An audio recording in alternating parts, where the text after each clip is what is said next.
Magandang araw sa inyong lahat! Ako, si Teacher Colleen, at meron akong kwento ngayon para sa inyo. Tara, simulan na natin!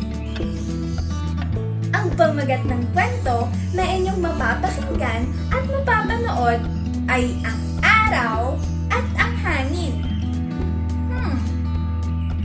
Sino kaya ang mas malakas?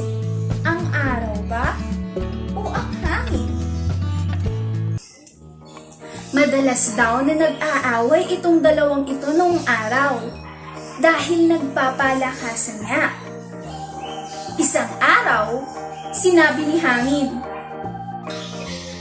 "Oh, gusto mo ba talagang mapatunayan ko na mas malakas ako kaysa sa'yo?" Ngumiti Sige. ang araw. Para hindi ka laging nagyayabang. Tingnan natin. Hayon! May lalaking dumarating. Ang unang makakapagpaalis ng kanyang polo ay siyang kikilalaning mas malakas. Payag ako, ngayon din. Magkakasubukan tayo. Malakas na sagot ng Hangin. Ako ang mauuna. Dugtong pa niya dahil ayaw niyang maging pangalawa sa anumang labanan.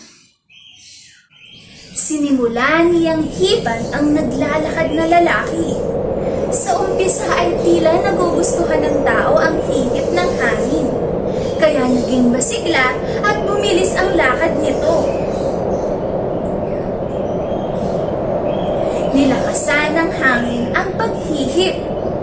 Isinara ng tao ang lahat ng botones hanggang sa may liig ng kanyang polo. Inubos ng hangin ang buong lakas sa paghihip.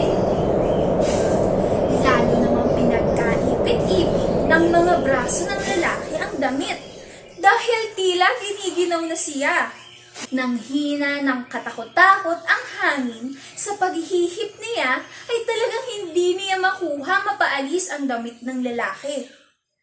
Sige, tingnan naman natin ang galing mo. Marahil hindi mo rin mapapahubad ang taong iyon. Pinalitaw ng araw ang sinag niya at unti-unti niyang pinapainit ito. Tumulo ang pawis ng lalaki.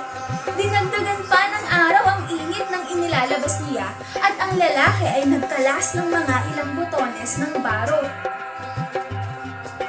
Maya-maya, nang uminit pang lalo ang araw, hindi na nakatiis ang tao at tinanggal ng lahat ang mga botones ng polo at hinubad ito. Panalo ang araw! Mula noon, hindi na nagyabang muli ang hangin. Oh, nagustuhan niyo ba ang kwentong inyong napakinggan at napanood? Magaling!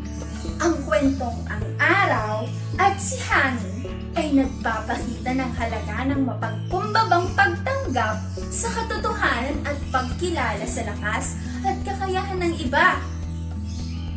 Kaya, huwag tayong magiging masyadong mayabang.